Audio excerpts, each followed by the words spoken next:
छुआरे ढेरों किसमिस खाई, पिस्ता और बादाम छुआरे ढेरों किसमिस खाई, लड्डू पेड़ा और इमरती बर्फी बालूशाही रे बता दे कहाँ गई करुणाई रे बता दे कहाँ गई करुणाई। रसगुल्ला रस बड़े आदि पर जिसकी रही चढ़ाई, रसगुल्ला रस बड़े आदि पर जिसकी रही चढ़ाई, उस बेवफा रानी ने मुड़कर सूरत नहीं दिखाई रे बता दे कहाँ गई करुणाई रे बता दे कहाँ गई करुणाई। और बेटा मैं भी जब जवान था तुम्हारी तरह से मैं भी ऐसे ही छलांग लगा करके चलता था, मैं भी पहाड़ों के ऊपर चढ़ जाता था।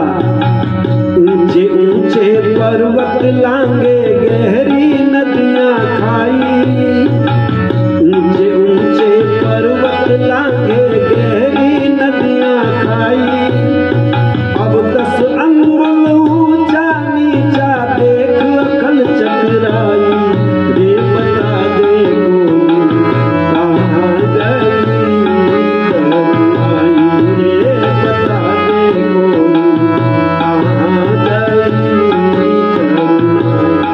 और बेटा तो वो स्थिति हो गई है, कान सुने आंखें नहीं देखे पैर चले लंगड़ाई, कान सुने आंखें नहीं देखे पैर चले लंगड़ाई, तन में पूरो रोग समायो मन में भूल समाई रे बता दे कहाँ गई करुणाई रे बता दे कहाँ गई करुणाई। बेटा मैं उस जवानी को ढूंढ रहा हूँ, वो मेरी जवानी नहीं गलियों में कहीं खो गई है, मैं भी तेरी तरह से कभी जवान बना। आजकल हम ये समझते हैं, बहू ये समझती है ये सास जो है ना ये बूढ़ी पैदा हुई होगी और मैं हमेशा जवान रहूंगी, पर नहीं, ये परिवर्तन सबको आता है। सास भी कभी जवान थी, ऐसा नहीं है ये बूढ़ी पैदा हुई होगी। अब नौजवान भी समझता है ये जो बूढ़ा है ना बड़ा कमजोर है, मैं बहुत ताकतवर हूं, पर नहीं, कहता बुढ़ापा आ गया यारों बड़ी मुश्किल से कटता है, बुढ़ापा आ गया यारों बड़ी मुश्किल से कटता है, न हम बिस्तर से उठते हैं न बिस्तर हमसे उठता है। एक समय तो वो था 50-50 किलो की बोरी को उठा करके फेंक देते और अब बिस्तर भी उठाना मुश्किल पड़ जाता है। दूसरे से कहते बेटा जरा बिस्तर बिछा देना, और बेटा कहता है तुम में इतनी भी ताकत नहीं रही कि बिस्तर भी बिछा, कुछ खाया पिया है कि नहीं खाया पिया, पर नहीं, इन्होंने भी खाया पिया है, पर एक स्थिति ऐसी आती है कितना भी खाओ वो काम नहीं करता, और उसी का नाम क्या है, जरावस्था है, बुढ़ापा आ गया।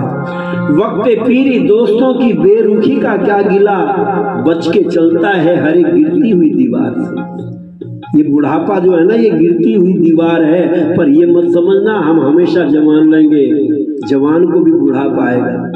उसको अपने जवानी में यदि वो बुढ़ापे का ध्यान कर लेता है तो अपने बड़ों का अपमान नहीं करता, और जब समझते ना हम तो जवान ही रहेंगे, यही बूढ़े पैदा हुए थे, वो अपने पिता को पिता नहीं समझता, अपनी माता को माता नहीं समझता। इसलिए कहता है ऐ बेटा एक बात का ध्यान रखना, मैं तुम्हें भी समझाना चाहता हूँ, बात हमारी सुनो कान दे भाई, ये करुणाई धोखा देगी तज स्नेह समाई रे, बता दे कहाँ गई करुणाई रे, बता दे कहाँ गई करुणाई। पर हम क्या समझते हैं, हम समझते जवानी के तो मजे लेने के लिए। दुनिया के मजे ले लो, दुनिया तुम्हारी। अजी बुढ़ापे में देखेंगे, कहते भगवान का भजन किया करो जी, बुढ़ापे में देखेंगे। बुढ़ापे में क्या दिखाई देगा? जितना काम ले सको ले लो, फिर न उठेगी पाई। जितना काम ले सको ले लो, फिर न उठेगी पाई।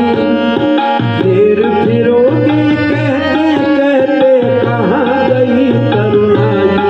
रे बता दे कोई कहाँ गई तरुणाई।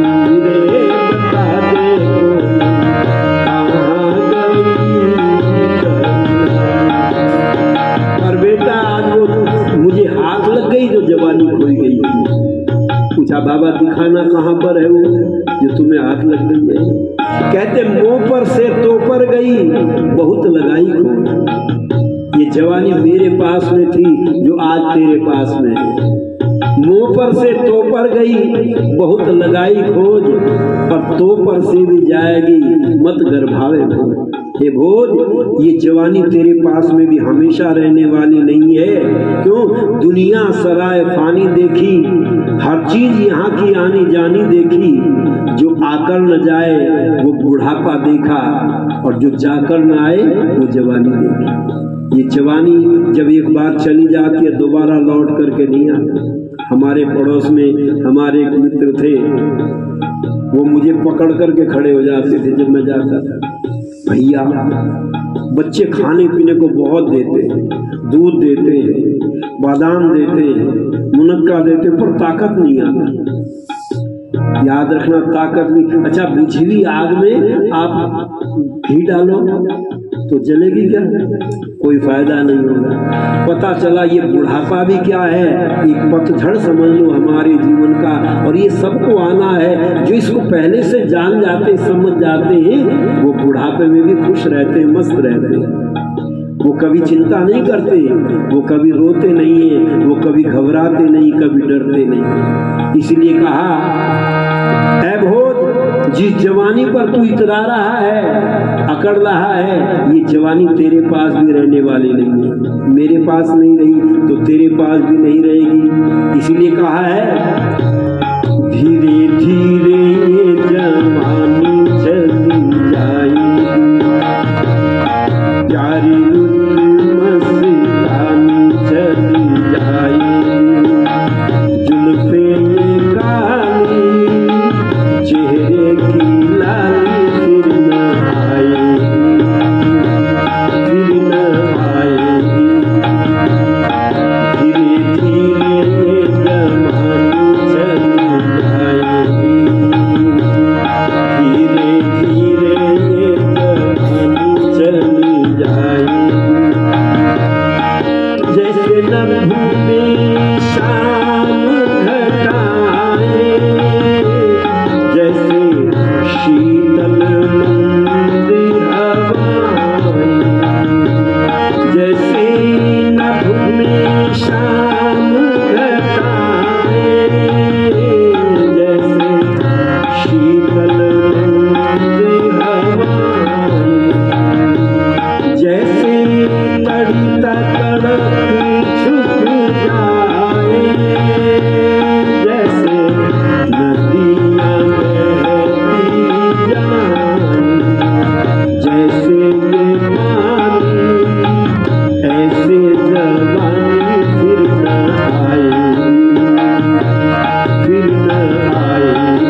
मेरे पास में थी पर मेरे पास से चली गई, तुम्हारे पास में आ गई पर तुम्हारे पास भी रहने वाली नहीं है।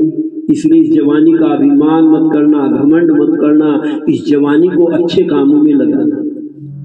पर आगे चले सिद्धार्थ, पहले तो 3 टांग का जानवर दिखाई दिया, अब 4 व्यक्ति जा रहे हैं और कंधे पर कुछ उठा करके जा रहे हैं। पूछा ये क्या है? कहते ये अर्थी है। जब व्यक्ति मर जाता है तब क्या कहते हैं? अर्थी वो नहीं है जिस पर रख करके ले जाते हैं, ये शरीर ही क्या रह जाता है? अर्थी हो जाता है। आत्मा को विद्वानों ने कहा रथी। रथ को चलाने वाला कौन होता है? रथी।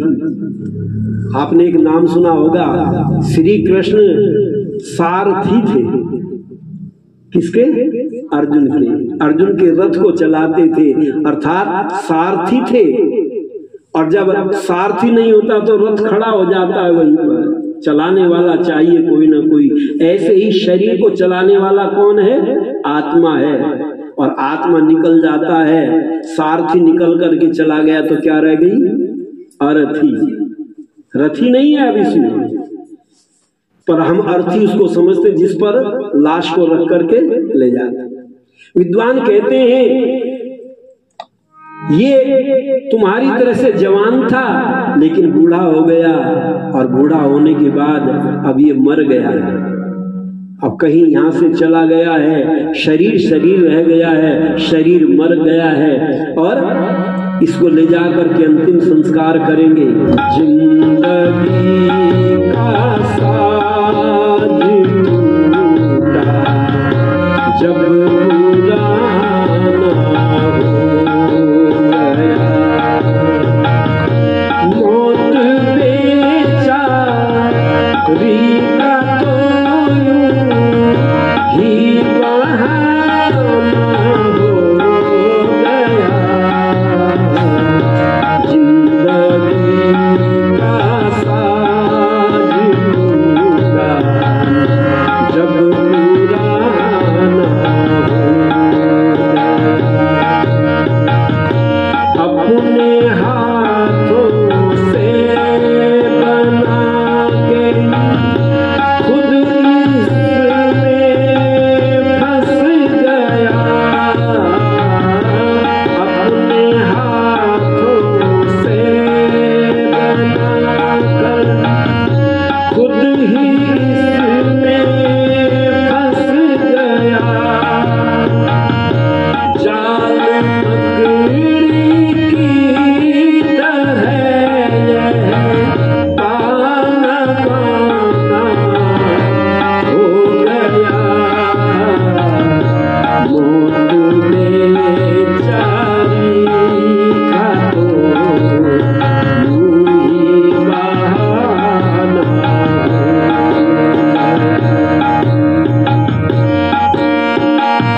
जुल्म की बंदूक से जीवों का करता था शिकार। जुल्म की बंदूक से जीवों का करता था शिकार। मौत की गोली का आखिर खुद निशाना हो गया। मौत बेचारी का तो यूं ही बहाना हो गया। और इसीलिए वेद में आता है जब ये शरीर जर्जर अवस्था को प्राप्त हो जाता है तो जीवात्मा रहना भी चाहे तब उसमें रह नहीं पाता। आप कहेंगे कैसे? अच्छा, मकान की ये छत में दरार आ जाए तो आप इस मकान में रहना पसंद करोगे क्या? कहेंगे पता नहीं कब गिर जाए, इसलिए छोड़ करके चाहे किराए पर रह लेंगे पर इसमें नहीं रहेंगे। ठीक ये शरीर भी जब जर्जर अवस्था को प्राप्त हो जाता है, पहले तो डॉक्टर कहते हैं चिंता मत करो, मेरे पास आ गए, मैं बचा लूंगा, सब कुछ देख लूंगा। पर एक स्थिति ऐसी आती है, डॉक्टर भी कहता जाओ घर ले जाओ सेवा करो, अब दवाई काम नहीं कर रही। ये स्थिति सबकी आती है। जो इस व्यवस्था को जान लेता है, मृत्यु तो आती है उसको। हमने ऐसे लोगों को भी देखा है जो कहते भाई साहब वो जो कपड़े सिलवाए थे ना नए, वो लेकर के आओ। पूछा क्या करोगे उनका, कहाँ जा रहे हैं उनको पहन करके? कि जहां दुनिया सब जाते हैं वहीं जा रहे हैं। कह लगे पागल हो गए हो, ऐसे कोई कहता है? कह लगे नहीं लेकर के आओ। अब वो कपड़े लेकर के आए, उन्होंने स्नान किया, नए कपड़े पहने और पहन करके आंख बंद करके बैठते हैं और बैठे के बैठे ही रह गए। अच्छा बताओ इनको दुख हुआ क्या मृत्यु का? पर ध्यान रखना दुख किस चीज का होता है। आपकी जेब से 100 रुपए का नोट निकल जाए तो आपको दुख होगा या नहीं होगा? दुख होगा। और 2000 का निकल जाए तो कम दुख होगा या ज्यादा होगा? जितना जितना कीमती चीज हमसे बिछुड़ती है उतना उतना ज्यादा हमको दुख होता है। और जितनी जितनी बेकार की कूड़े कबाड़े को तो बाहर फेंक देते हैं अपने आप। कभी किसी ने टीवी भी फेंका? क्यों जी? उसको नहीं। जब तक वो चलता रहता कीमती है। सोने चांदी का जेवर फेंके किसी ने कि टूट गए, चलो बढ़िया चैन बनवाई थी टूट गई, अब फेंक देते हैं इसको। उसको भी बेच देंगे, दोबारा फिर बनवा लेंगे उसको, लेकिन उसको फेंकते नहीं है। इससे सिद्ध होता है संसार में जितनी कीमती चीज हमसे विदा होती है उतना हमको ज्यादा दुख होता है, और जितनी कम कीमत की चीज विदा होती है उतना हमको दुख कम होता है। इसलिए यदि किसी के जाने का हमको दुख महसूस हो रहा है, समझ लो उनके अंदर बहुत गुण थे, बहुत अच्छाई थी, और उस अच्छाई को हम भी अपने जीवन में लाने का प्रयत्न करें। आज लोग श्रद्धांजलि देते हैं। कैसे देते हैं? ये फोटो लगाया और माला चढ़ा दी। अच्छा पहले फोटो थे, बनाते थे क्या लोग? पहले कैमरे ही नहीं थे, तो पहले कैसे श्रद्धांजलि देते होंगे या नहीं देते थे? पहले भी देते होंगे। कैसे देते थे?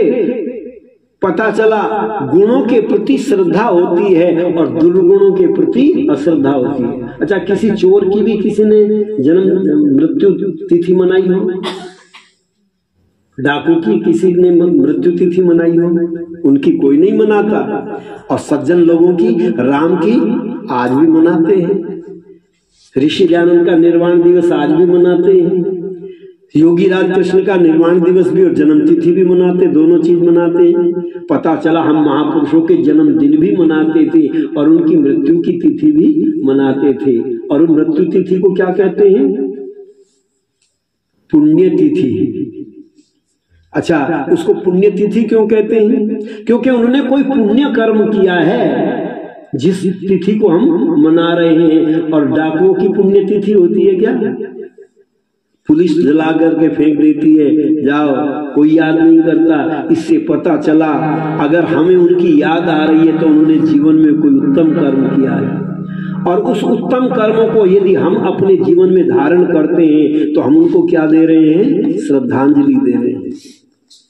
याद रखना महापुरुषों के अच्छे गुणों को जीवन में धारण करने का प्रयत्न करो, और यदि कोई बुराई है तो उसको छोड़ने का प्रयत्न करो। यही सच्ची श्रद्धांजलि होती है। पहले लोग इसी को श्रद्धांजलि करते थे, अच्छे गुणों को धारण किया करते थे। इसलिए मैं आपसे कहता हूं शरीर से संसार में कोई अमर नहीं रहता, पर आज श्री राम नाम से अमर है, योगी राज कृष्ण नाम से अमर है, ऋषि दयानंद नाम से अमर है। उनका नाम आज भी संसार में अमर है। इसलिए मैं आपसे कहना चाहता हूं, उनको आप श्रद्धांजलि देना चाहते हो तो कैसे दें? उनकी न देह रही पर है नाम अमर उनका, जो कर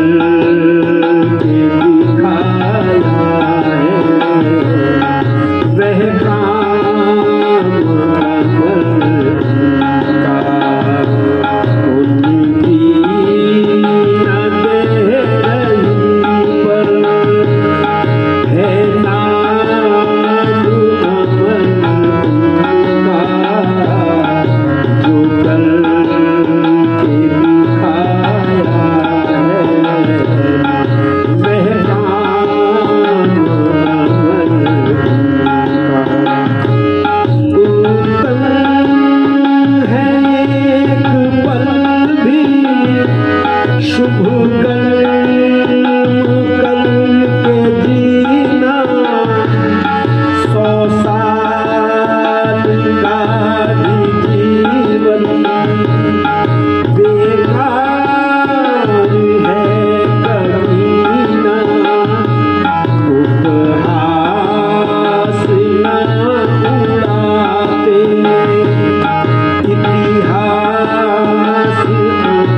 अगर उनका कोई काम अधूरा रह गया है तो उसे हम पूरा करें, ये भी उनके लिए क्या है? श्रद्धांजलि।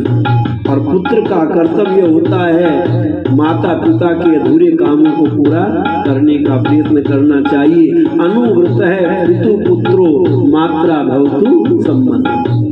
हम बड़ों के मार्ग पर चलने का प्रयत्न करें। महाजनों येन गतासु पंथा, जो व्यक्ति महापुरुषों के मार्ग पर चलते हैं, समझ लो वो उनको श्रद्धांजलि अर्पित करते हैं। इसलिए कहा है अधूरा जो काम छोड़ा उसको बढ़ाए आगे,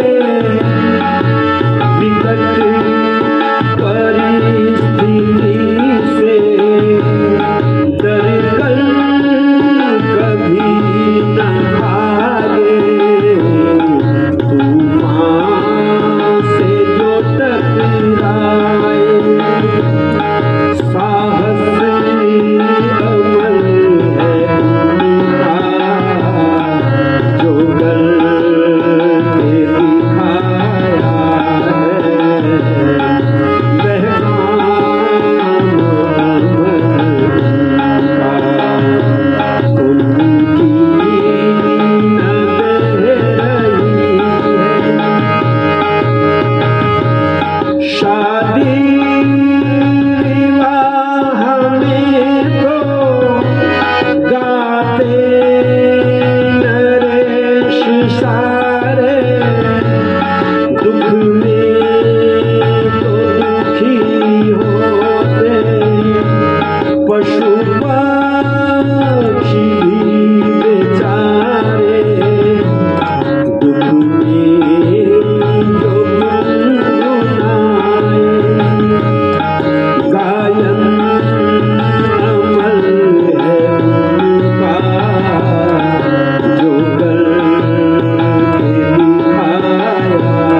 करना चाहते हैं तो उनके बताए हुए मार्ग पर चलें और उन गुणों को अपने जीवन में धारण करें।